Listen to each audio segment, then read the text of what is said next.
les abeilles disparaissaient, l'homme n'aurait plus que 4 années à vivre. Cette célèbre citation, attribuée par erreur à Albert Einstein, a beau être fausse, il n'en reste pas moins que les colonies d'abeilles s'effondrent partout dans le monde.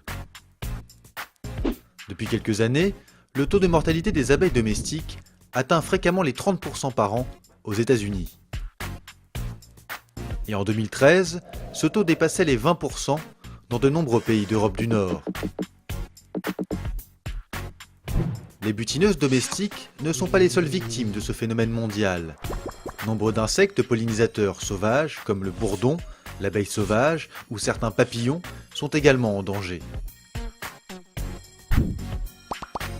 Or, ces insectes qui pollinisent les plantes à fleurs garantissent la reproduction de nombreuses espèces végétales. Et pas moins d'un tiers de l'alimentation mondiale résulte justement de cette pollinisation. Sans abeilles, fini les pommes, les oignons, les carottes, les citrons, les brocolis ou encore les artichauts. Les rayons des supermarchés d'aujourd'hui se videraient petit à petit. Resteraient surtout des céréales comme du blé, du riz ou du maïs.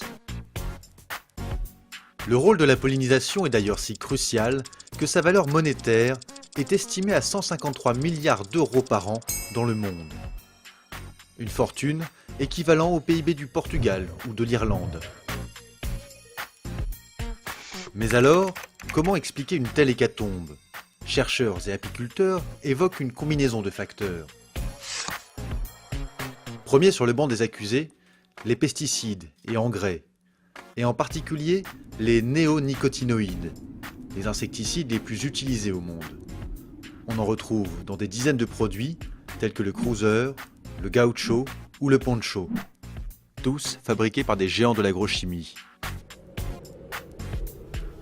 Ces substances agissent sur le système nerveux central des insectes. Ils sont désorientés, perdent la mémoire et ne retrouvent plus le chemin de leur ruche. Les abeilles, ainsi fragilisées, sont d'autant plus sensibles aux autres menaces qui planent sur elles. Depuis peu, elles ont affaire à un nouveau prédateur, le frelon asiatique. Arrivé de Chine, cette espèce se propage à toute allure et dévore les abeilles en grand nombre. De plus petite taille mais tout aussi féroce, le varroa, un acarien parasite, s'attaque aux abeilles adultes et aux larves. Il participe par ailleurs à la propagation de nombreuses maladies.